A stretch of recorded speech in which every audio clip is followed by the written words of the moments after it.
할머니, 할아버지가 우리 아이 버릇 다 버려놓는 거 아닌가 걱정되시죠? 사실은 그 반대예요. 조부모님의 사랑이 아이 인생을 통째로 구원하는 근거 없는 자신감의 원천이라는 거 알고 계셨나요?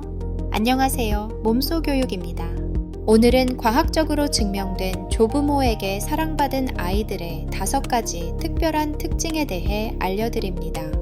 이 영상을 끝까지 보시면 우리 아이의 정서지능과 사회성을 폭발적으로 키워줄 최고의 교육 파트너가 누구인지 확실히 알게 되실 거예요. 보통 조부모님이 아이를 너무 오냐오냐 받아주면 버릇이 나빠질까봐 걱정하는 부모님들이 참 많으시죠. 그런데 심리학적으로 보면 조부모는 아이 인생을 뿌리부터 지탱해주는 갈등 없는 절대적인 존재라고 해요. 실제로 영국의 명문 옥스퍼드 대학교에서 1,500명 이상의 아이들을 대상으로 대규모 조사를 진행했는데요. 조부모가 육아에 자주 관여하고 친밀한 관계를 맺은 아이들은 그렇지 않은 아이들에 비해 정서적인 문제나 난폭한 행동을 보이는 경우가 훨씬 적다는 결과가 나왔습니다. 쉽게 말해서 정서적으로 아주 단단해진다는 뜻이죠. 이게 왜 가능한 걸까요? 부모님은 아이와 가장 가까운 사이인 만큼 교육과 훈육을 책임져야 하잖아요. 그러다 보니 숙제해라, 씻어라, 정리해라 같은 지시를 하게 되고 어쩔 수 없이 감정이 부딪히는 순간이 생기기 마련이에요. 그런데 이때 조부모라는 존재는 부모보다 한 발짝 떨어진 입장에서 아이를 바라봐 주거든요. 아이는 할머니, 할아버지 곁에서 자기 기분을 진정시키고 상황을 객관적으로 돌아볼 기회를 얻게 되는 거예요. 이런 경험이 쌓이면서 실패해도 금방 일어나는 회복 탄력성과 화가 나도 스스로를 다스리는 감정 조절력이 길러지는 거죠.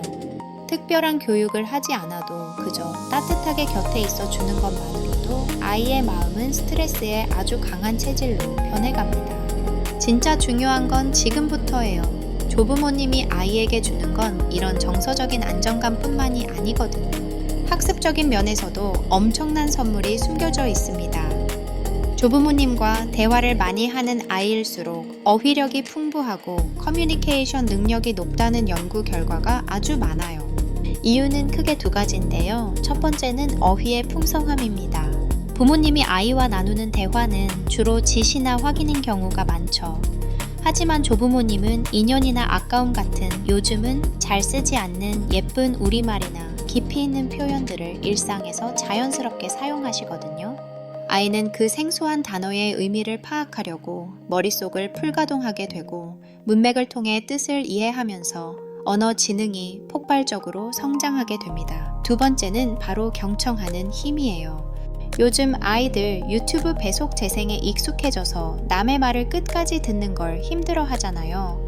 그런데 할머니, 할아버지의 느긋한 대화나 옛날 이야기를 듣는 시간은 아이에게 아주 귀중한 집중력 트레이닝이 됩니다. 상대방의 이야기를 차분히 끝까지 듣는 자세는 나중에 학교 수업이나 사회생활에서도 엄청난 경쟁력이 되거든요. 자, 여기까지는 지능과 정서에 대한 이야기였는데요. 다음으로 넘어가기 전에 우리가 꼭 알아야 할 사실이 하나 더 있습니다. 조부모님과 친한 아이들은 타인에 대한 편견이 아주 적다는 사실 알고 계셨나요? 벨기에 리에주 대학교의 연구에 따르면 조부모와 질 높은 관계를 맺은 아이들일수록 노인에 대한 편견이 현저히 낮았다고 해요. 할머니의 느린 걸음걸이에 맞춰 천천히 걷거나 귀가 조금 어두우신 할아버지를 위해 더 크게 또박또박 말해드리는 경험들. 이런 사소한 배려가 쌓여서 노인뿐만 아니라 나보다 약한 사람 혹은 나랑 처지가 다른 사람을 이해하고 포용하는 공감 능력이 자라나는 거죠. 자신과 비슷한 연령대만 접하기 쉬운 요즘 세상에서 나보다 앞서간 세대를 부드럽게 받아들일 수 있다는 건 아이의 세계관을 정말 넓게 만들어주는 최고의 선물입니다. AI가 세상을 바꾼다고들 하지만 타인을 진심으로 배려하는 이런 따뜻한 지혜는 오직 인간만이 가질 수 있는 거니까요.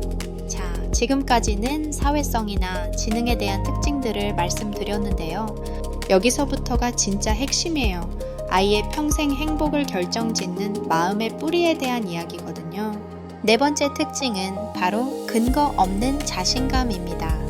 부모님은 아이의 미래를 생각하다 보니 아무래도 때로는 엄격하게 규칙을 가르치고 다음번엔 더 잘할 수 있지 라며 향상심을 자극하게 되잖아요. 이건 아이가 사회에서 자립하기 위해 꼭 필요한 부모님만의 애정 표현이죠. 하지만 아이들에게도 숨을 돌릴 곳은 필요합니다. 그때 조부모님이 공부 좀 못하면 어때? 네가 살아있는 것만으로도 할머니는 너무 기쁘다 라며 조건 없는 사랑을 주시는 거예요. 이런 무조건적인 수용은 아이의 마음속에 견고한 안전기지를 만듭니다. 이 경험이 쌓인 아이는 내가 무언가를 잘해서 가치가 있는 게 아니라 나라는 존재 그 자체로 소중하구나 라는 흔들리지 않는 자기 긍정감을 갖게 돼요. 인생을 살다 보면 큰 좌절을 겪을 때도 있겠지만 이 근거 없는 자신감이 있는 아이는 자신을 부정하지 않고 다시 일어설 수 있는 아주 강력한 힘을 갖게 되는 거죠. 마지막 5번째 특징은 조금 의외일지도 몰라요. 바로 미래를 긍정적으로 바라보는 힘입니다. 심리학자 에릭슨은 사람은 나이가 들면서 다음 세대를 키우는 데 관심을 갖는 생성감의 단계에 들어선다고 설명했는데요. 조부모님이 손주를 보며 기뻐하고 자신의 인생을 즐기는 모습을 보여주는 것 자체가 아이에게는 미래에 대한 희망이 됩니다.